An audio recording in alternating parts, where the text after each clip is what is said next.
Tu peux conclure sur l'OM? Alors pour conclure, va parler du sportif. Quand on nous avait dit l'effectif a été bâti en dépit du bon sens, 200 millions d'euros plus tard investis, les gars buvaient une tisane, vous allez voir, on va prendre un grand attaquant, au final je finis avec Mitroglou. Quand tu regardes comment l'équipe est faite, je le rappelle, avec juste pour l'instant deux défenseurs centraux en partant du principe qu'Adil Rami ne va pas être conservé et Valère Germain en neuf avec Clinton Ng. Écoute, il y a la vente d'Ocampos, ça m'a un peu attristé, mais c'est la figure de proue de ce qui se passe actuellement. Tu vends tout ce que tu peux vendre pour des sommes qui dépassent pas forcément les 20 millions d'euros. Donc toute la gestion de Jacques-Henri Hérault, pour conclure, pour moi son problème c'est que son ère, elle est marquée par le péché d'orgueil. Il y a beaucoup de gens qui ont été à l'Olympique de Marseille qui disent être à la présidence de ce club-là, ça peut te rendre un peu fou, ça peut te faire perdre un petit peu tes moyens. Et là, quand on dresse le bilan, très franchement, Jacques-Henri Hérault, ça a été effet d'annonce sur effet d'annonce, orgueil sur orgueil, comme quand il avait prolongé Rudy Garcia au mois d'octobre alors qu'il fallait attendre au final pour le licencier il y a quelques semaines pour 10 millions d'euros. Et Jacques-Henri Hérault, on se rappelle, quand ce choix avait été contesté, la première victoire contre Caen, contre l'Ogre Canet, c'était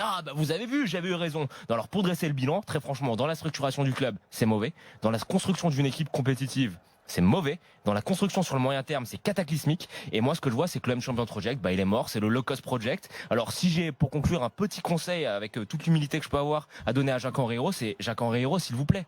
Arrêtez d'avoir les yeux plus gros que le ventre. Arrêtez d'avoir des ambitions qui collent pas avec votre expérience, qui est quasiment, qui est équivalente au néant dans le monde footballistique. Rangez votre orgueil et votre tisane dans votre poche. Arrêtez les petites phrases ridicules qui ridiculise le club. On se rappelle le tir à l'extérieur de la surface qui vaudrait 2 buts.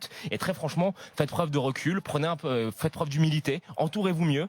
Et l'OM, c'est un grand club. Ça peut pas juste être que des petites formules marketing et des anglicismes dépassés parce que là, le club, il est en train de mourir.